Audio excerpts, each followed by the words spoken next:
totale l'absence du chef Cabo. Mon nom c'est Anastasia Marcelin, je suis un enfant de Montréal-Nord. Aujourd'hui, je sais que vous êtes tous pressés pour aller manger, mais on est en train de parler de l'avenir de ma communauté. Vous allez devoir prendre un petit peu plus de temps. Excuse-moi pour ce que j'ai dit, mais c'est la réalité. Parce que la nourriture, c'est vrai, mais nous, nos jeunes sont en prison. C'est différent. Et mon nom, c'est Anastasia Marcelin. Je suis étudiante à UQAM. Et je suis la directrice de la Ligue des Noirs Nouvelle Génération. Et je suis militante implantée à Montréal-Nord. Le racisme, profilage racial, j'en sais des choses là-dessus. Pour commencer, j'ai écouté tantôt Monsieur Harmonie qui disait qu'ils sont plus accentués quand une communauté a beaucoup de délinquance. C'est là qu'ils vont avoir, peut-être que je l'ai mal interprété, et c'est là qu'il va avoir plus de policiers qui vont être sur leur dos.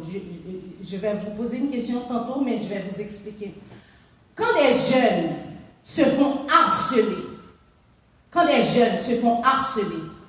ils ne peuvent pas se tenir ensemble parce que nous, on a un esprit d'appartenance. Ce qui est profilage racial pour vous, nous, c'est un esprit d'appartenance. Quand des jeunes se font harceler, intimider, battre, maltraiter, manipuler, rejeter par des gens qui sont supposés de les protéger, dites-moi, chers messieurs, c'est quoi la délinquance pour vous? Qu'est-ce qui relève?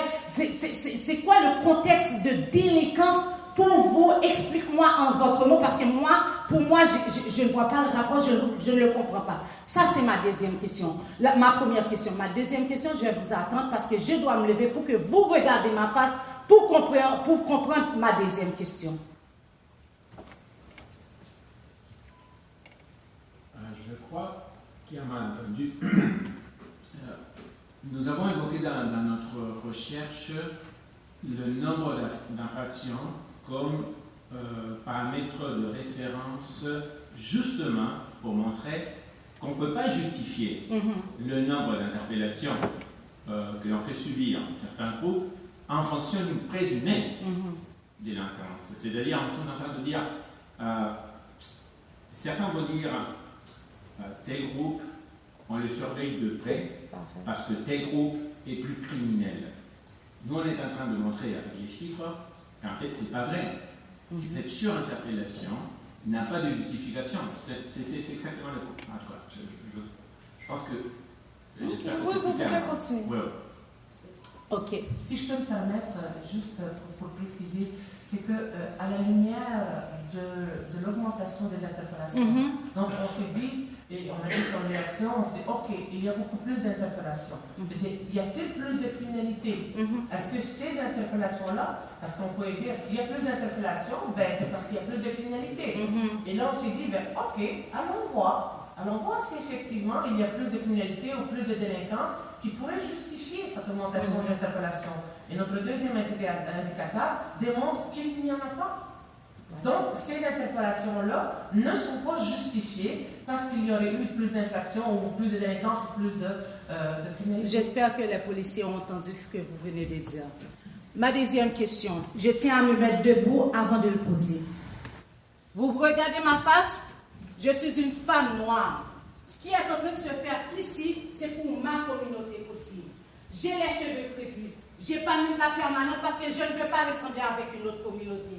J'ai mon propre identité. J'ai ma propre façon d'être. J'ai ma propre personnalité en tant que femme noire. Ma question pour vous, qu'est-ce que vous faites avec nos familles? Vous êtes en train de détruire nos familles, les policiers. Parce que quand vous faites du profilage racial, nos hommes sont en prison. On ne peut pas former des familles. On ne peut pas former des foyers. Nos enfants tombent en délinquance. Ce que vous faites a des conséquences à long terme sur nos familles. J'espère qu'aujourd'hui, vous n'allez pas sortir d'ici sans savoir qu'est-ce qu'il y a. Il y a de la colère. Je suis en colère pour vous. Je suis en colère pour ma communauté.